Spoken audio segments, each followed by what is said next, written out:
All right, we'll go ahead and get started. Welcome everybody to the January reading series presented by Sundress Academy for the Arts. Sundress Academy for the Arts, or SAFTA, is a writer's residency and arts collective that hosts workshops, retreats, and residencies for writers in all genres, including poetry, fiction, nonfiction, journalism, academic writing, playwriting, and more. You can find out more at sundressacademyforthearts.com.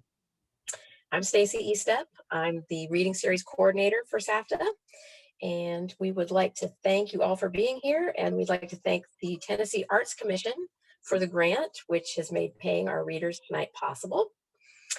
And now I'd like to welcome our Community Outreach Director, Arlen Dunn, and she's going to tell us about this month's community partner. Arlen?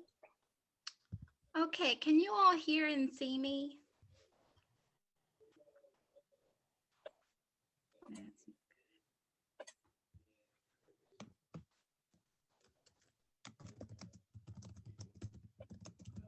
Oh, good. Okay. Sorry, my connection is not really stable, so everyone's face is frozen. I apologize. So I'm Arlen Dunn. I'm the Community Outreach Director, and every month we partner with another nonprofit in the area, and we raise awareness about what they're doing in our community. This month we have joining with us the Appalachian Community Fund, or ACF, which is a people-driven and community-led nonprofit organization that provides resources and supports grassroots organizations working to overcome underlying causes of poverty and injustice in Central Appalachia. And we have with us today two representatives from ACF. We have Tiffany, and we also have Tasha. And Tiffany is a poet, visual artist, community organizer, and activist based in Eastern Kentucky. She is currently a fellow in ACF's Capacity Builder Fellowship and the Mountain Sentinels Fellowship, in addition to being a member of the Appalachian Affinity Group. She builds capacity within several groups and organizations in Central Appalachia.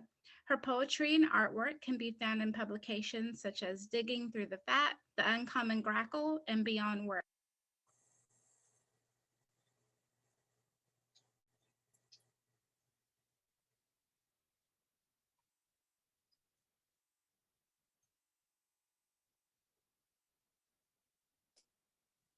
Oh no, I think we might have. You're frozen. Oh, am I frozen? No, you're back. Oh, you're back. I'm back. Okay, I'm gonna try to talk as much as I can. So sorry, my connection's not really stable for some reason. So Tasha is native born to Southwest Oklahoma, and she moved to Wise, Virginia 10 years ago with her son. She is president of the Southern Appalachian Mountain Stewards, a nonprofit environmental organization where they strive to end mountaintop removal while addressing current and legacy cost extraction, as well as the just transition in the Appalachian region. Tasha also serves as the coordinating committee for the Alliance for Appalachian, who is dedicated to ending mountaintop removal practices and providing leadership development for the region, as well as serving for environmental justice. She was thrust into social justice work after the incident at Standing Rock Indian Reservation in the Dakotas. Since then, she has been dedicating her time and communication going forward with nonprofit organizations that are dedicated to the liberation of oppressive systems and multiple facets. So we are happy to have Tiffany and Tasha with us here, and you guys can go ahead and share more about the Appalachian Community Fund and how we can get involved. Thanks. Yeah, thanks everybody so much for having us. Tiffany, if it's okay with you, I'll go ahead and start. Okay, great. Yeah, so I am the project manager at Appalachian Community Fund for the last year. As I said, Tiffany is part of our fellowship program right now. It's a new thing that we have. We don't normally have like projects or programs that we do. So ACF, for the last 30 years, we've been based in Knoxville, and we encourage and we fund grassroots social change in Central Appalachia. We do that by funding all of the Appalachian counties in Tennessee, Virginia, West Virginia, and Kentucky. And we hope by doing this that we're going to achieve a sustainable base of resources for our community-based organizations. And we aim to seek and to overcome issues of poverty or injustice. And we really, at the root of this all, we want the change. We want that change in systems and institutions. That's why our logo is change, not charity. That's what we hold. And we hope that we do this by leveraging our collective power. So that's why we want to put all of this money into these grassroots organizations. In the last 30 years, we put over $7 million into the area and over 300 organizations. And we continue, of course, to expand and multiply that. And like I said, Tiffany's part of a pilot project that we started and which is new. So we're trying new things. But really to get involved with ACF, of course, always the number one thing in nonprofits is to donate, right? So donate, donate, donate. If it's not money, it can be time, but we don't have like volunteer spaces. So what we do have though is like, of course, getting involved. You can donate or you can apply for our grants. We have a general assistance grants, a technical assistance grants, 2 others that are more like Appalachian based. You can definitely look at our website for those. We are currently looking for new board members. So we would always encourage anybody who's interested in social justice and change to do that. And to subscribe to our newsletter and to share that information in our social media accounts. So that's ACF kind of just overall in a whole. And Tiffany, if you want to add anything. Sure. Yeah, like you all know, I'm not on staff at ACF or anything, but ACF has this huge place in my heart because there really isn't another funding nonprofit like it. There aren't places where you can really say as an activist and as a community organizer or as an artist, I need funding for the change that I'm already doing in my community and have people really back that up.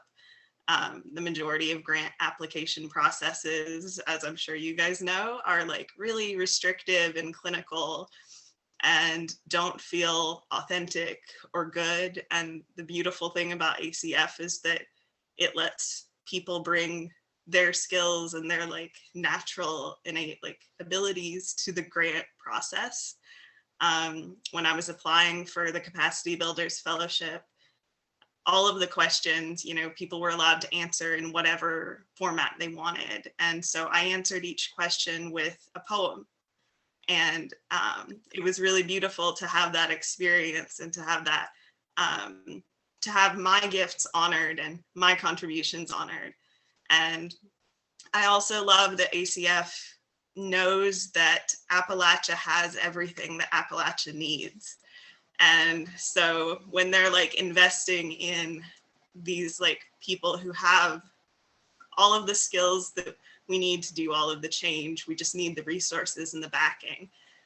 We don't need to look outside for that. And it makes me really happy that ACF knows that and honors that and pushes that.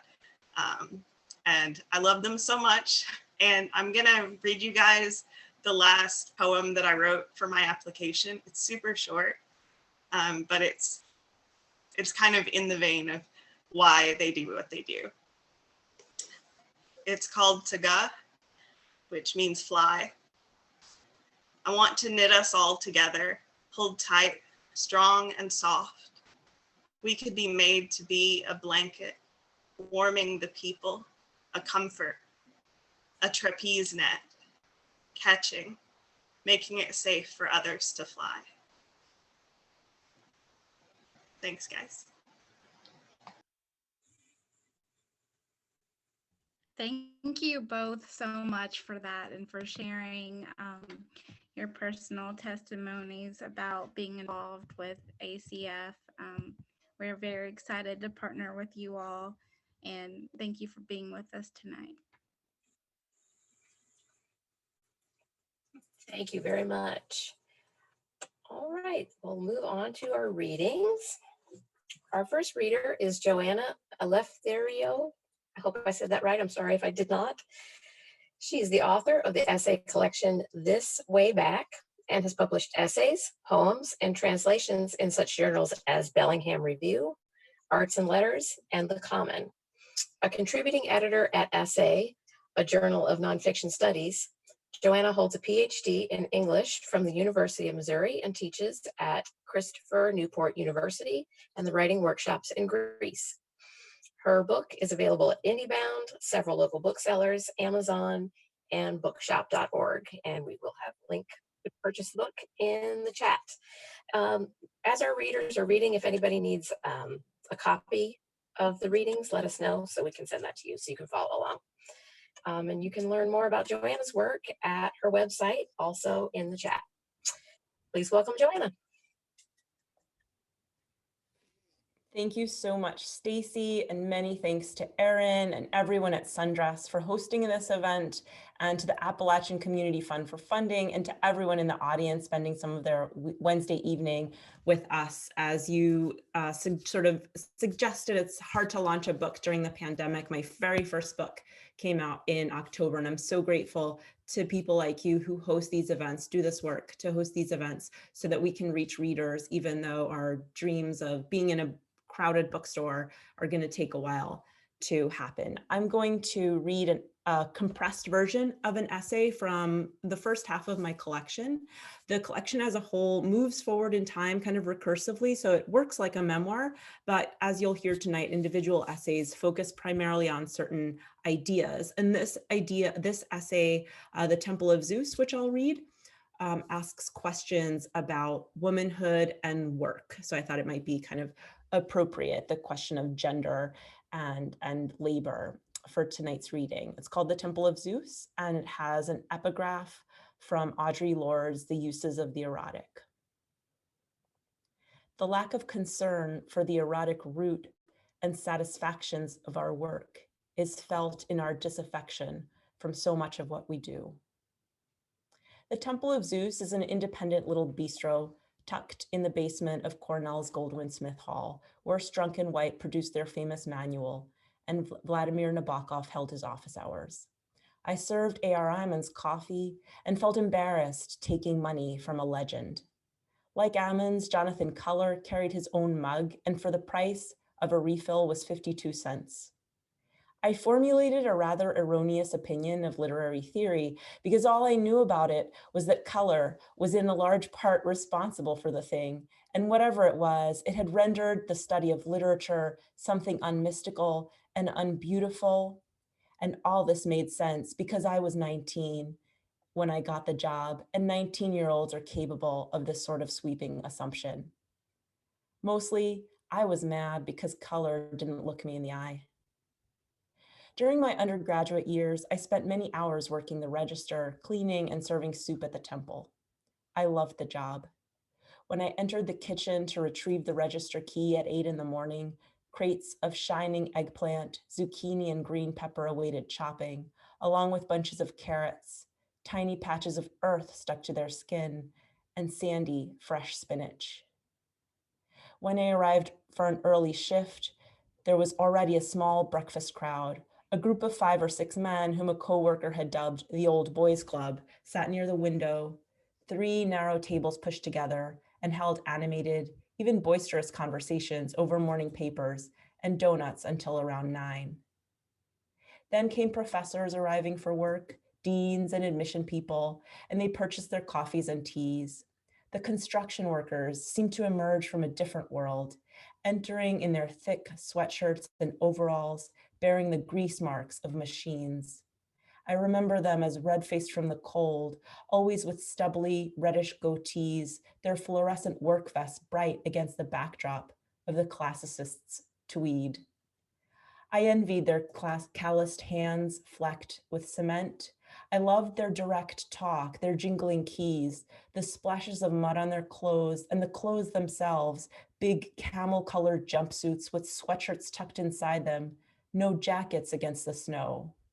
I loved the wide vowels of their upstate New York accents, their work boots, the thud of their step. As I pushed the button to eject the cash register to make change, I wished for their ability to build, to fix electrical problems, to change landscapes, to make sidewalks where before there was only dirt. Later in the morning, in my memory, would come the beautiful one who always glowed, smiled at me like she meant it, and bought her cookie or bagel and coffee with joy, without an apology. Her entrance into the cafe seemed to be accompanied by music. She attended to fashion too, an oddity at Cornell, and wore new jeans with belts and either dress shirts or sweaters in joyful colors that looked good with whatever chic or orange shade her hair was newly dyed. And she wore lipstick. I learned her name many years later while flipping through an anthology of English literature for a survey course. I was searching for a Hemingway story and noticed her face beaming out at me from the page where her story, The Moths, appeared. She is, the bio notes, one of the great women writers of our time. After the mid-morning customers, we would steel ourselves for the heady blur of the lunch rush. As soon as the cashier line shortened, the second register would close, and I always asked the other student worker to sit while I swept. Sweeping was joy. I liked to sneak up to the still lunching clients and listen to their thoughts about books, original thoughts like the ones I longed to have. I swept close to their feet without disturbing them too badly, and I helped those who fumbled as they attempted to bus all their trash with one hand as they lifted their briefcases with the other. I loved to pick up their plates, whisk away crumbs and croutons left behind, or bits of lettuce that had flown off the plate. One day, much later, I would be reading Anne Carson and feel that I had found words for the reason why sweeping around the feet of the discoursing professors gave me joy. Quote, in any act of thinking, the mind must reach across the space between known and unknown, linking one to the other, but also keeping visible the difference. It is an erotic space. And after sweeping came the daily ritual of trash. I would bring the dolly over and heap the not yet smelly waste onto it and trundle out. Oh, the joy of that garbage dolly's rumpus. What a racket its old wheels made on the bumpy floor. How I loved to make noise and disturb the somber deans and their form-filling bureaucratic assistants with the food scraps their own bodies, their earthy appetites had left for me.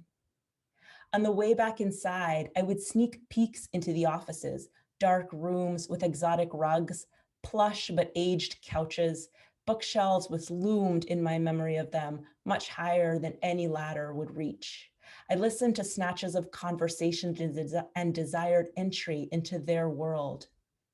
But I had to be satisfied with, at least, the chance to push along their trash as if this service, this dutiful feeding of the teachers might help me find out their secrets with better success than the dizzying time I spent reading their sentences and listening to the lectures that kept me wondering, kept me hungry for their language, their insight into the poems and stories that to me still felt under lock and key. I knew nothing of what they wrote. For instance, there was a tiny man with snow white hair parted like a little boy's, and he used to buy a cup of soup and bread roll, preferably wheat, every day a little before noon, and I never spoke to him. But I learned recently that he had been born in Bavaria and was writing about surviving Kristallnacht. I didn't know what a literary journal was, so I didn't know what epoch was when I passed by the room with the long round table around which graduate students were silently hunched, perennially hunched and reading. I had the key to my register and the key to a storage closet upstairs, which was my second joyful jaunt. The cups and spoons and forks were stored in a closet up on the 4th floor, which had space only for a few professors' offices and Zeus's little closet. So going up there was like a trip to a secret place, like some Narnia. I would steel myself to fight for the right to go, but of course I never had to, because no one else got excited about going upstairs. We had no dinner rush, as the professors would go home to their husbands and wives, but a few students would come in at night. Some rehearsed plays, others studied in empty classrooms. I tidied the cafe with an attentiveness and care I've never applied since to any of my own houses. And then I would sit and rest in my reading, sit and read in my resting, neatened temple. Goldwyn-Smith Hall smelled of steam and wood and the machines that wax the floors. Outside, the snow swirled down, but inside, the building seethed with heat. Finally, after I closed the doors at 6, with great sadness, I would pour out the old coffee, drinking as much as I could myself out of pity or perhaps penance, which has resulted today in a caffeine tolerance of enormous proportions. Then followed my greatest delight. It was the aerobic workout of lifting black wooden chairs onto tables. I put music on with a speedy tempo and began to lift the wooden chairs. How heavy they were when I lifted them swiftly, twirled them to get the seat onto the tables in one smooth motion I remember. And how I had to take off my turtleneck halfway through the lifting. How proud I was of my physical prowess. How much it mattered to me, though I would never tell, that the regular nighttime customers, a few professors who had no kids and worked late, knew that I, a girl, could do this work. I needed for them to see the sculpted bulbs of my shoulder muscles, to see the strength needed in addition to the gentle care with which I asked for salad orders, saran wrapped takeaway, and ladled soup. I wanted them to know with what devotion I served, that I expressed devotion with my body and my mind. I loved this work with an intensity that matched the seriousness of scholarship, of mining texts for truth. Yes, at Zeus, I found what I had wanted all along for my undergraduate education: scholar as body, as lover, the subtle notes about desire left by the ancients for us, paideia, bethia. I'm starting to read Marcuse to think about alienated labor and eros. I think there's a way to think about these problems, ways better than rumbling a garbage trolley through the hallways that treated students like customers. Perhaps I just wanted to feel safe. Safe I was not. Like many female undergraduates, I received attention from an older male professor and believed that the pursuit of learning required me to reciprocate his attention. He took me off campus in his beat-up van, and we drank coffee at night in some kind of old diner whose location I did not know at the time and have not figured out since. He gave me copies of his own books as gifts.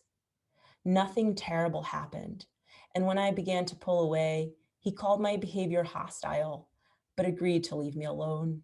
Many distressing moments like these arose until I resigned myself to the truth that men would only on very rare occasions value friendship.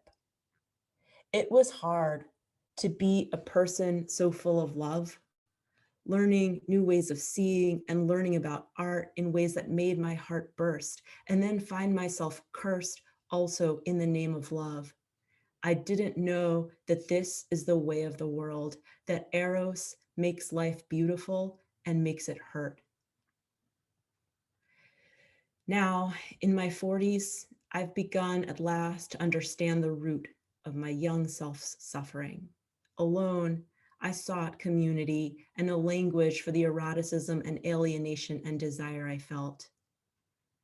I had no such language then, but at Zeus, beneath the friezes from a time before Greek culture was straightened by Christianity and the Victorian pan-European cleanup of what art meant, I could listen and bide my time until a day when I too found a language with which to speak. Thank you.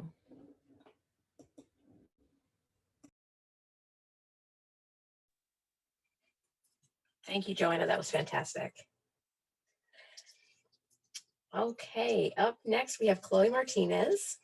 Chloe is a poet and scholar of South Asian religions. Her chapbook, Corner Shrine, from Backbone Press 2020, was selected by Geffrey Davis as the winner of the 2019 Backbone Press Chapbook Competition. Her poems have appeared or are forthcoming in Ploughshares, Waxwing, Shenandoah, The Common, and elsewhere, and have been nominated for Best New Poets, Best of the Net, and the Pushcart Prize. She teaches at Claremont McKenna College and we will put a link to her website and her chapbook in the chat. Please welcome Chloe. Thank you. Can everybody hear me? Yes, great. Thank you so much, Erin and Stacy and everybody at Sundress for having me. And Joanna, that was fabulous. I loved that essay so much. Great to be reading with you, and you as well, Sarah. I can't wait to hear your reading. Okay, I'm going to read a couple poems from my new chapbook, which came out in November. And yes, I too am very grateful for ways to share this work in this strange year. I'm going to read a couple poems from this and then maybe a couple not from this book. This book is all poems about India. So I'm a scholar of South Asia, and I spent a lot of time living and studying in India. So this is the poetic output that came alongside all of that, and is also a way for me to think about identity and belonging and travel and what it means to have those experiences, how we reflect on ourselves in different places. So this poem's called The Mirror Room, Merengar Fort. You live in a high fort above a blue city, the rooftops below speckled with laundry. At night, the distant echoes of 100 brass bands, 100 weddings. The blue of the city is not quite robin's egg, not exactly the blue of chicory. Outside the city is the desert. Don't tell it like a story, it will sound too beautiful. You stand on a high parapet in the rustle and coo of pigeons under filigreed eaves. When you step over red velvet ropes, leaving the museum behind, you find rooms empty as the moon, floors carpeted in desert silt. In one bedchamber turned cave, you hold your breath, you bow before a rank hill of bat guano. You touch niches for the ghosts of little lamps, and frescoed girls dance with gods along the wall. Plaster dusts your fingertips. Stained glass windows turn your thin skin rainbow.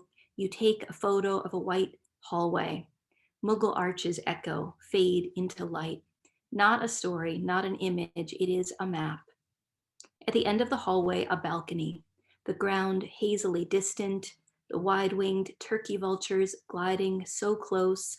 Hold tight the railing. Notice how soft the sandstone carves into curling vines. Notice it is crumbling. Merengar means sun citadel. Sheesh Mahal means mirror palace or else hall of mirrors, but it is just a tiny space, dim, claustrophobic with reflections, wild, intimate room. It wants an audience.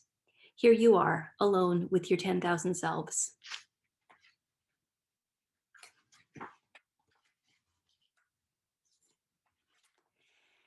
This poem is called Kerala. It's more of a travel poem. I'll just read it. Kerala.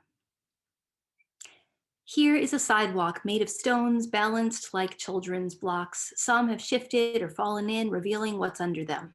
Air, and sometimes a trickle of water. Here is the heat of the day. Here is the problem of how to step across these spaces, whether this one that slants up will support us or not. Here is a movement at the edge of our field of vision.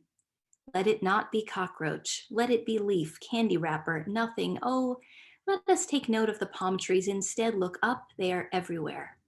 Here, crisscrossing the ground, are their shadows. We walk over them as one walks on a crosswalk. Black, white, black.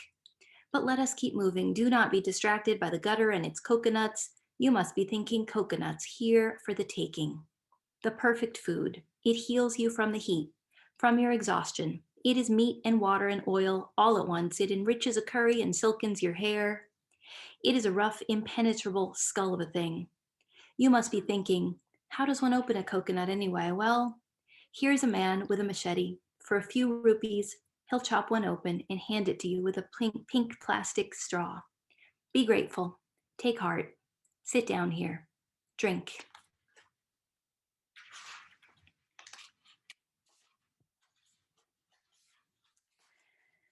Okay, I'm gonna read one last poem from this collection, and then I'll read some other stuff.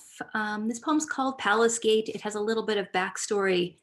So this poem is also about Merengar Fort, which is a medieval fort in Jodhpur in Rajasthan, The very first time I went to India when I was an undergraduate, I was there for study abroad, and we had this sort of dormitory that was tucked into a side of this fort. So I kind of lived, the first museum I read was also about this. I lived inside this museum. And one of the other kind of features of this fort, which is an amazing, you know, gorgeous, beautiful place full of ornate decorations and secret passageways and all kinds of stuff. Another thing it has is this memorial on the front gate that is the handprints of these women who supposedly were immolated on the funeral pyre of Maharaja a long time ago. So that sort of features at the beginning of the poem, right? These satis is that tradition. It's not really, it's a thing that was sort of sensationalized in colonial India, didn't necessarily happen that often. But became one of many things that the British came into India and said, we're gonna make sure this doesn't happen anymore, right? So it became part of the sort of policing of culture, but it is also part of a conversation about women and power in India and beyond. Palace Gate. The handprints of the 16 satis are carved in the wall, colored with red powder because they were wives, and gold for the fire. No, that's not true. Red for auspiciousness and gold for royalty. Red and gold for the colors brides wear. Red, the meat flung off the parapets in the golden dusk to feed the huge circling kites to prevent misfortune. Red, a ring I stole from a gift shop in high school. I still wear the ring. And on my other hand, one band in plain gold, another with 3 red rubies. Gold, the field of daffodils where my mother and sister and I were chased out by barking dogs. Red, their collars. We thought it would be all right to pick them.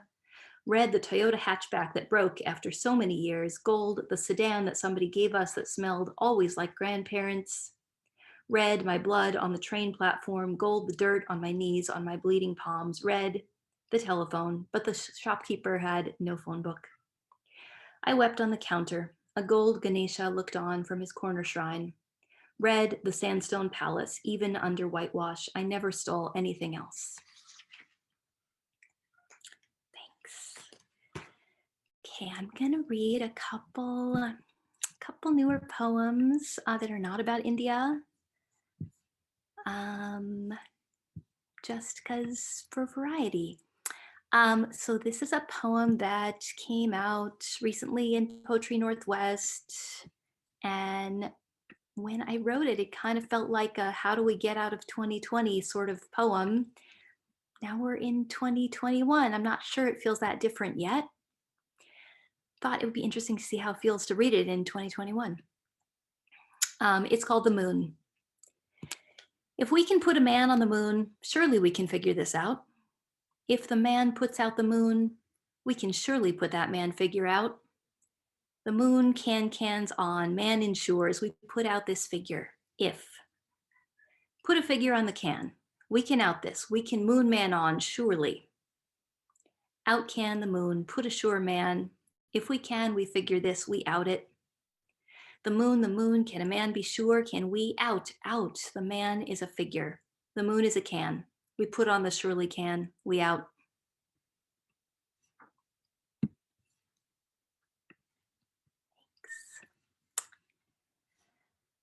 All right, the last one I'm gonna read, maybe I should read one extra one. I feel like I haven't taken up two, I've been a little bit fast today. No, I think this is plenty. The last one I'm gonna read today is a poem that came out of a series of phone calls and text messages that I really did get.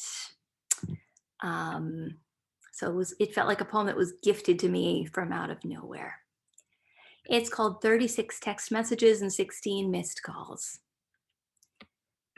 50 strangers are trying to reach me. They all want to know about 7 boxes of laminate that someone, not me, is giving away on Craigslist. The flooring is somewhere in Sacramento. They leave me their contact info.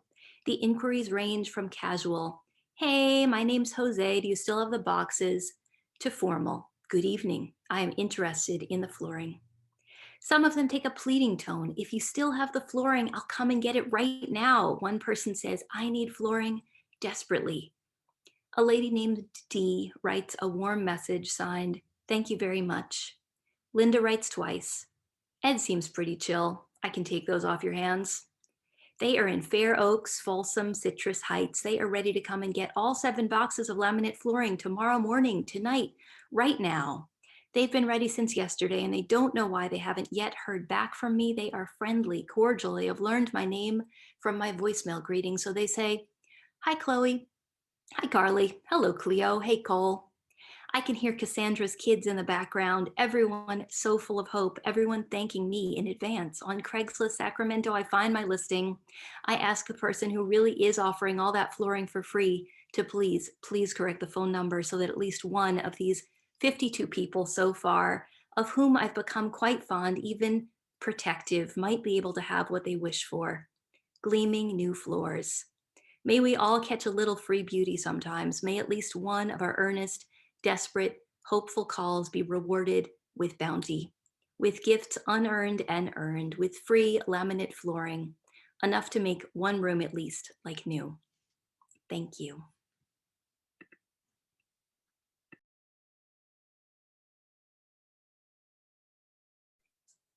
Oh, thank you, Chloe. That was so good. I love that last one especially. All right, our final reader is Sarah Henning. Sarah is the author of View from True North, Southern Illinois University Press 2018, and winner of the 2017 Crab Orchard Series in Poetry Open Competition Award, the 2019 High Plains Book Award, and shortlisted for the 2018 Julie Suk Award. She is the recipient of the Crazy Horse Linda Hull Memorial Poetry Prize, the Poetry Society of America's George Bogan Memorial Award, the Sewanee Writers Conference Tennessee Williams Scholarship, and the Allen Ginsberg Poetry Award. Her work has been published in journals such as Quarterly West, Crab Orchard Review, and the Cincinnati Review. She teaches at Stephen F. Austin State University and can be found on Twitter at Sarah D. Henning. And we have links to her books in the chat. Please welcome Sarah.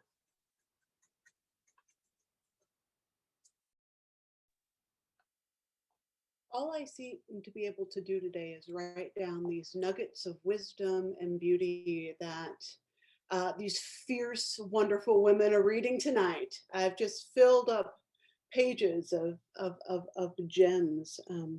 Don't tell it like a story. It will sound too beautiful. Gosh, what was the one? May we all catch a little free beauty. And I think we need to be able to hold on to those moments of beauty, which I think tonight is in itself an act of beauty. Sundress is a place that has continued to unite writers over the years, promoting them as a labor of love. It's wonderful that the Appalachian Community Fund is paired up with that venture.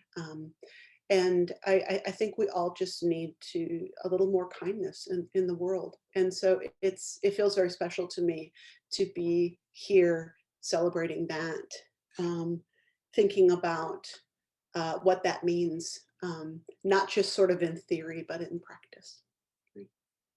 So I am a writer who is very dedicated to social justice, very dedicated to some of the notions that we've been talking about today. I know Joanna was talking about the intersection of gender and labor. That works sort of very well, sort of within the context of some of what I'm going to be reading, which has a lot to do with poverty, addiction, the legacies we pass on to each other when we are perhaps products of any or all of those things. I'd like to read a couple of poems out of View from True North, my little book Beauty. She's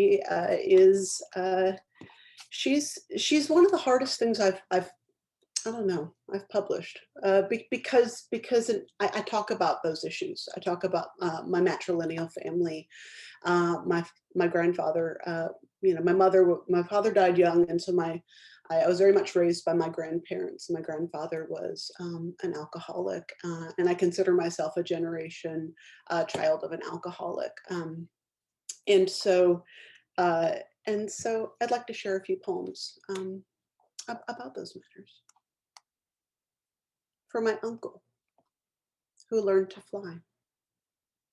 With the epigraph, their sons grow suicidally beautiful at the beginning of October, by James Wright. On nights moth cyclone and plunge into my car's low beams, I'm convinced they are bodies in love. Forewings ricochet against parabolic reflectors and cadence. Thoraxes pelt the cool teas of glass.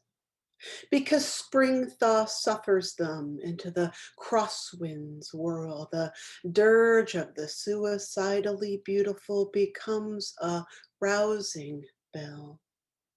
When I learn that celestial routing plots their spiral flight paths, not longing, that my light's heady ploy is another logic betraying me, I think of my uncle, knees down in wildflowers, the day my mother broke his arm. I imagine the clash over a blue ukulele, his ulna split by its cheap wood, the way the nylon strings feathered his skin. I want to touch his cast's exhausted foxhole as he secrets his pain inside of it, to arch into its raw cotton. I want to close my eyes over nights their father forced them into the cellar, spurred him onto his sister with joint locks and vital point strikes to teach her a lesson, his body thrust forward by their father's slurs. Years later, grinding his thighs into boot-marked bleachers at the rodeo, my uncle watches cowboys launch towards steer bolting from spring-loaded chutes, watches for hands full of horns, men given over to adrenaline and dust. He gazes as man seizes beast like a child held between another child's hands. Before my uncle leaves for boot camp, he'll hold his sister's wrist until she binds her fingers around his thumb, sequined with nicotine stains. It is the last time his hands will plot her veins' smooth tributaries, trail the map of scars to her pulse. Next autumn, a bullet will sing its way into his skin. But for now, like honeysuckle, twisting hard at the root it loves or betrays, she won't let go.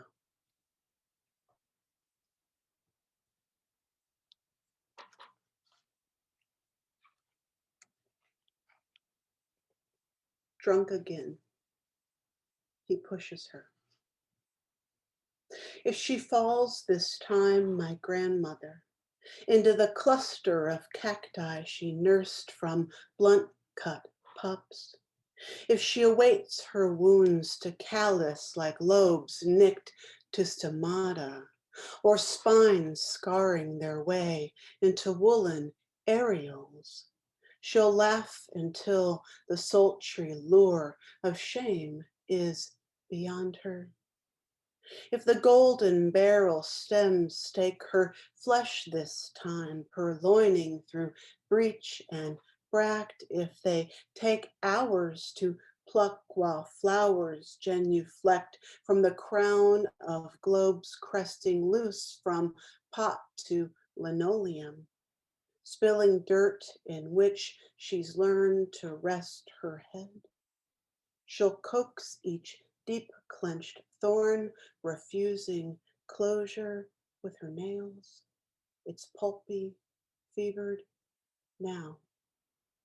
If the woman pain threading through the yard, up the stairs to the place she's fallen, does so by instinct now. The way that untamed it's learned to lay its body upon her, she'll use the word accident, blame her German shepherd's sweet sly heft.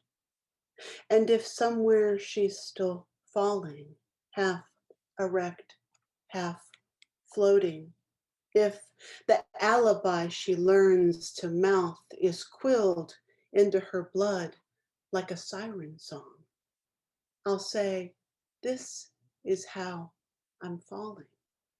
This is how I fell. Gravity, my heirloom, my bluntly conjured flare.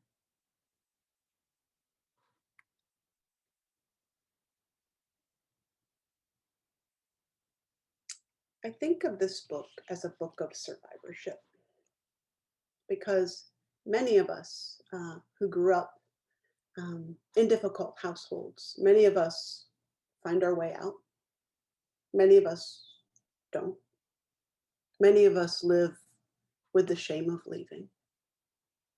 And I want to share a piece called How to Pray after Marie Howe that directly addresses my uncle's sexual abuse. How to pray.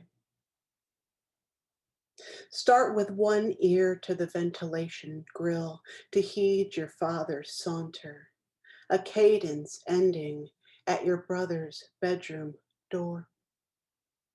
Hold his name on your tongue, then whisper it through galvanized pipes so that its raw silk grieving will incite the bodies of G.I. Joes strewn in his toy box, turn them to an army of saviors. Let it turn the bicycle chain lying on his closet floor into a leviathan. Listen for your father's soft cursing, the aborted snarl of the family dog as its body hits the floor. Listen for the cry nesting in your brother's throat, the exhausted animal sound only a wounded body can make. Instead of weeping, draw a map to the treehouse you'll build for him out of pallets and ropes from the shed. Mark true north on his Boy Scout compass in crayon. Years later, at Christmas, buy baskets of oranges and Danju pears that shine through twists of cellophane. Wrap sprays of ribbon glitzing at the crown. Sign his name to the card beginning, Dear Mom and Dad. Hope that this opulence will fill the sun-shaped hole pulsing in the living room. If you can beg his last known address from his ex-wife, write a letter beginning, Dear Brother, end with, I'm sorry. Knowing this isn't good enough, start over. Write the word brother over and over until it means love, until it means save yourself, until it means beautiful enough to disappear.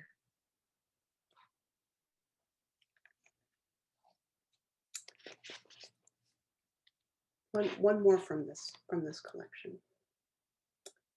And it's one I don't read very often. In fact, I don't read How to Pray very often. I think because sometimes the poems still, I don't know, they're hard to read sometimes. But I feel like the last poem in the book is very much a tome to survival. So it's called True North, a Retrospective. Don't leave me alone to my ruddy din of revelation. No, to live is not to remain luminous, light, a broken jukebox, the moon, a thin-hipped stranger, slow dancing me into his hard-spun radiance all night.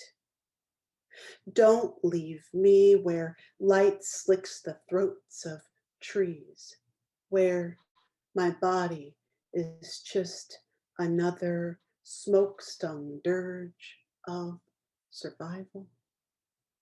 In this heaven of all lines converging, hold me a while, spin me another lost song of longitude.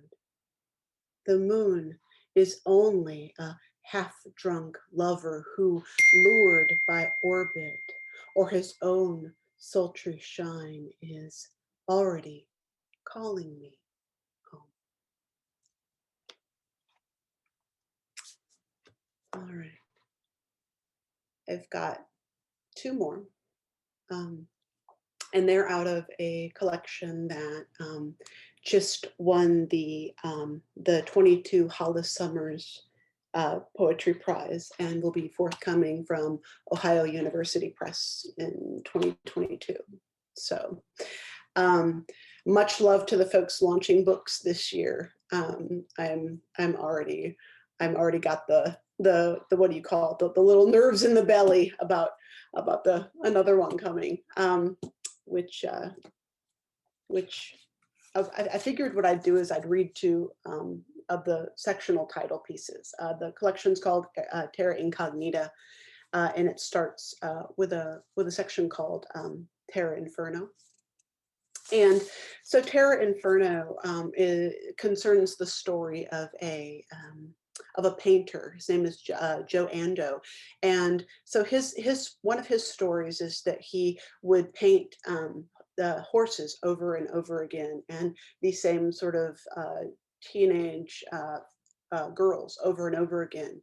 But the strange thing is they would all be the same horse and they would all be the same girl, and it didn't register to him what he was doing or that was happening. And so anyhow, come to find out, when he was a teenager, his girlfriend, they parked out in a field, you know, to mess around, you know, skipping school and all that good stuff. And later on, she ended up passing away in a fire. And so he, you know, it kind of talks about that post-traumatic stress that we can carry. I'm linking that in some ways to my mom's death. So Terra Inferno. When my mother died, I dreamed of a man rough sketching on gesso, palette knife scraping the angles of a woman's face. He knuckles thin washes of color the way a man might thumb through a woman, exalting her, erasing her. He's famous for his horses, hunger hardened and sensual pupils blown open by violence or love. Others thrash with their hooves, escapists hurling forward. I dreamed of the teenage girl always ghosting the interior, blue jean cutoffs, black camisole, smoke clenching her body in its silk halo. There's a Zippo next to her, a crushed pack of Lucky Strikes. Her off-frame stare says, listen. It says, I want to tell you everything. Once a mare thrust her muzzle into the shotgun window of his 1967 Chevy Nova. This was years ago, Tulsa, a whole afternoon of hooky in the field off Route 66 by the high school, rabbits tonguing the husks off sweet corn, his back sunburned as raw prayer as the radio pulses, Van Morrison, the girl in the back seat, offering him her body. The mare's face in the window is a flash, a sudden weapon. She could break the young man reaching for her, crush his hands with her jaw. She could bite the girl until her skin gapes and slips, flesh pooling in plush knots. I think of this image when I close my eyes. A girl so lovely it hurts to look at her. A mare wild enough to end everything. A mane that smells like sex, prairie fire, rabbits seething their death song into the glare. The man will call it some heart's undoing, as if to repeat the thing you most want will keep it holy, like the night his girl falls asleep, her cigarette glimmering. He won't be able to unsee it, her soul lunging its muscled heat into air, screams chased down by darkness, or the mare, always the mare, feral, elegy he'll snare into oil, her mane so light tangled, it could be burning.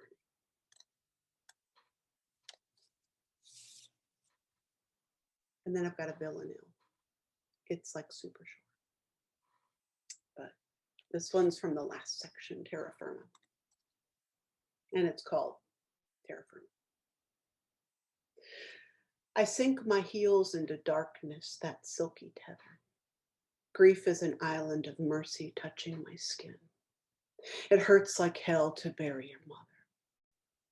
Longing is my other story, not cancer, not coma hushing her into its dirty hymn.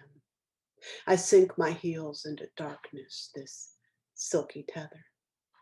Too wicked to die, I thought she'd live forever. She seethed all night on cigarettes and gin. It hurts like hell to bury your mother. I swallowed her storm as if love was duty, not weather. Surges, riptides, brazing my heart weathered in.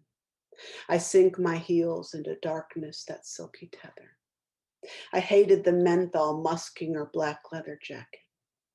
I still tangle my body up in its sensuous sin. It hurts like hell to bury your mother. What is pain but a story of mercy? It lingers in my blood. All things end to end again. I sink my heels into darkness, that silky tether. It hurts like hell to bury your mother. Thank you.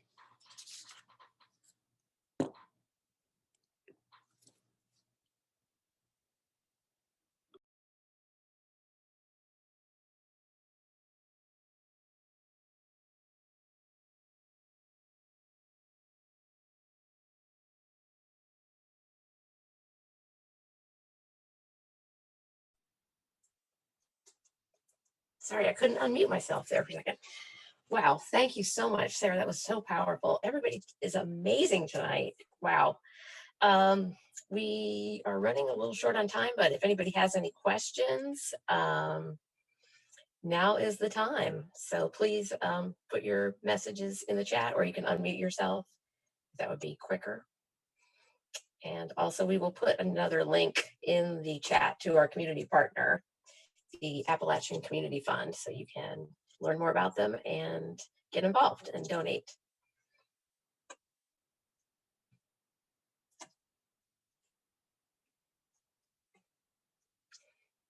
Okay, if nobody has any questions, we'll just go ahead and wrap up.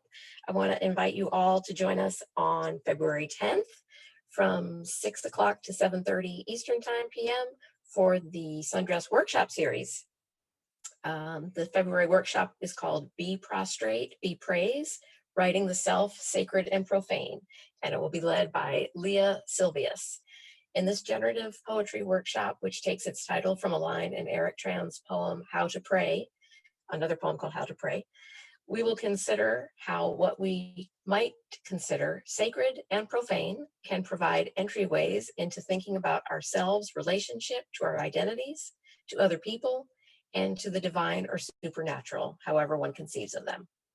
We will look toward contemporary poets such as Tran and others as guiding lights as we work through linked writing prompts that will navigate us through the generative space that opens up among the contending forces of the sacred profane, belief, disbelief, and religious text, rituals, and their subversions and reimaginings.